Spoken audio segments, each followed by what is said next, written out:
They said it was the future of the sea. A ship so fast, so strange, so advanced that when people first saw it, many thought it was impossible. It didn't move through the water like normal ships. It didn't fight waves. It rose above them, almost like it was flying. For a moment, this machine looked unstoppable. Military experts admired it. Rival nations watched carefully. Engineers called it a breakthrough. And the public, they were fascinated. Because this wasn't just another warship. This was something the world had never truly seen before. A vessel that could lift its own body out of the ocean, glide at terrifying speed, and chase enemies that regular ships could never catch. But here's the twist. If it was so powerful, so expensive, and so far ahead of its time, then why did it disappear? Why was this flying ship quietly abandoned, left behind like a forgotten dream? And what nobody expected was that the same invention, once meant to dominate the oceans, would end up rusting in silence. This is the story of the ship that used to fly, and how one of the boldest naval experiments in history rose high, only to fall even harder. To understand what happened, we need to go back to one of the most dangerous times in modern history, the Cold War, a period when the world was divided by fear. Two superpowers stood against each other, the United States and the Soviet Union. Every new weapon mattered. Every new machine could shift the balance of power. Every invention was a warning. The ocean became one of the biggest battlefields, not because of visible wars, but because of what was hiding beneath the surface: submarines. The Soviet Union was building faster, deeper, deadlier submarines. They could move quietly through the ocean and strike without warning. Traditional warships struggled to track them. Many naval officers feared that if war ever began, these underwater hunters could cause chaos before anyone reacted. America needed answers. They needed speed. They needed something that could respond quickly, patrol huge areas, and chase threats before they vanished into the sea. That's when military planners looked at an old idea and imagined something much bigger: the hydrofoil. It sounded simple at first: wings placed under a boat. As speed increased, those underwater wings would generate lift, raising the hull above the water. Once lifted, the ship would no longer drag heavily through waves. Less resistance, more speed, a smoother ride, and if scaled properly, maybe a military revolution. The concept had existed for decades. Smaller hydrofoil boats had already proven the idea worked, but no one had fully transformed it into a serious combat ship capable of open ocean operations. America wanted to be first, so they poured money, research, and ambition into a bold project. The result was something that looked like it came from tomorrow: a strange vessel with long supports, hidden lifting surfaces beneath the sea, and engines powerful enough to launch it forward like a missile. When moving slowly, it behaved like a regular ship, but once enough speed was reached, the hydrofoils lowered into position, water pressure increased, and suddenly the hull rose clear above the waves. That moment shocked people, because the ship didn't seem to sail anymore. It skimmed. It floated over the sea. It looked like it was flying. And once airborne above the water, it became incredibly fast, far faster than many patrol ships of the time.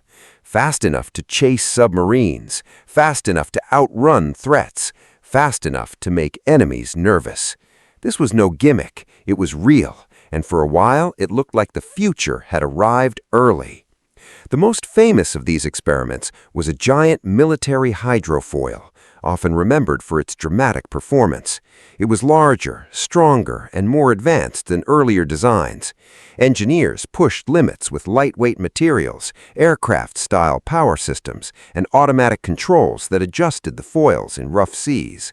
This machine was expensive, complicated, risky, but when it worked, it was breathtaking. Imagine standing on deck as the engines scream to life. The hull vibrates, water crashes below. Then slowly the body rises. The noise changes, the shaking softens, and suddenly the ocean is beneath you. You're no longer fighting the waves, you're above them. For sailors, it must have felt unreal. For commanders, it felt promising. For politicians, it felt like proof that their country still led the world. But here's where everything began to crack, because building something impressive is not the same as building something practical, and that lesson would cost millions. The first problem was maintenance. A normal ship can be repaired with familiar tools and trained crews, but a hydrofoil combat vessel had complex moving parts, hydraulic systems, sensitive controls, and structures under intense stress. Salt water destroys everything slowly. High speed destroys things faster. The foils needed constant attention. Mechanical failures became serious risks. Specialized parts were expensive. Repairs took time. Downtime increased. Then came the second problem, weight. Traditional warships can carry larger weapons, more fuel, thicker armor, and more supplies. But hydrofoils needed balance and lightness. Every extra load hurt performance. That meant limits. Limited range, limited firepower, limited endurance. So while it was fast, it couldn't always stay out long enough or carry enough to justify the cost. Then came fuel. Speed is expensive, very expensive. To move that quickly across the sea required huge power. Huge power meant huge fuel consumption. Operating costs climbed higher than many expected.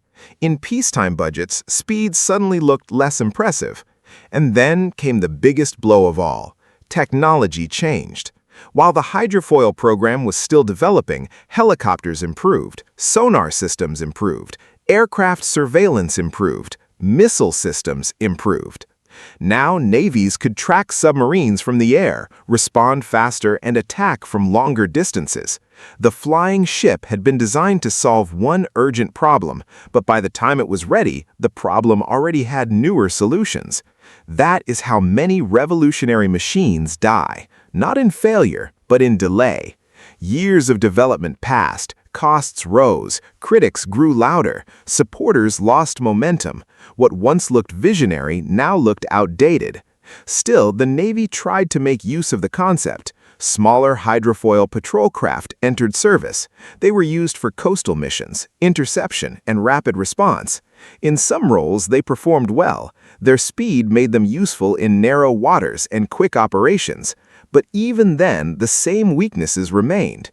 They were harder to maintain than standard patrol boats. They were more expensive to run. They required special care. And navies always ask one brutal question: does the advantage justify the price? In this case, the answer slowly became no. As the years passed, enthusiasm faded, budgets tightened, threats changed. The Cold War itself began to weaken. Then came the final turning point. The Soviet Union collapsed. One of the greatest military rivalries in history came to an end. Massive naval programs built around fear suddenly lost purpose. Governments wanted savings, not experiments, and projects once defended in the name of national survival were now judged by accountants. That's when the hydrofoils were quietly retired. No dramatic farewell, no legendary final battle, no glorious celebration, just paperwork, dockyards, silence. Machines that once symbolized tomorrow were tied to piers and removed from service. Some were scrapped, some were preserved, some were forgotten. And the great dream of flying warships slowly disappeared from public memory. What makes the story emotional is not that the ships failed completely. They didn't. They proved amazing things were possible. They showed engineers could lift heavy vessels above water and operate them at astonishing speed.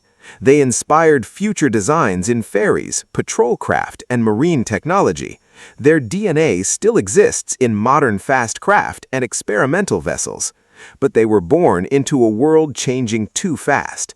They arrived with brilliance, but at the wrong time. Imagine the people who built them. Years of design, years of testing, years of defending budgets and solving impossible problems. Then one day, the mission changes, the threat disappears, the world moves on, and the machine you believed in becomes history. For sailors who served aboard them, these ships were unforgettable, loud, unusual, demanding, and thrilling. Not many people can say they rode a vessel that literally lifted itself above the sea. For engineers, they were masterpieces with flaws. For historians, they became symbols of Cold War ambition. And for everyone else, they became a question. How can something so advanced vanish so quickly? The answer is simple. Because being ahead of your time can be dangerous. If the world around you isn't ready, if support disappears, if cheaper solutions arrive, even genius can be abandoned. Today, when people see old photos of those hydrofoils, they often stare in disbelief. It looks like science fiction, a warship balanced above the water, racing forward like a predator. You almost expect them to be common now. You expect oceans full of them, but instead, they became rare memories. That is the strange fate of many bold inventions. The world praises them when they appear, questions them when they struggle, then forgets them when they're gone. And yet, some ideas never truly die. Modern navies still explore high-speed vessels. Designers still study reduced drag, foil systems, autonomous craft, and hybrid technologies. Civilian ferries use updated foil concepts. Racing boats use them brilliantly. So maybe the flying ship was not a failure at all. Maybe it was a message sent too early, a glimpse of a future that hadn't arrived yet. And maybe one day, when oceans are filled with smarter, cleaner, faster craft riding above the waves, people will look back and realize those strange old ships were the first chapter. The ship that used to fly did not disappear because it was useless. It disappeared because history changed around it. And sometimes, even the future can come too soon.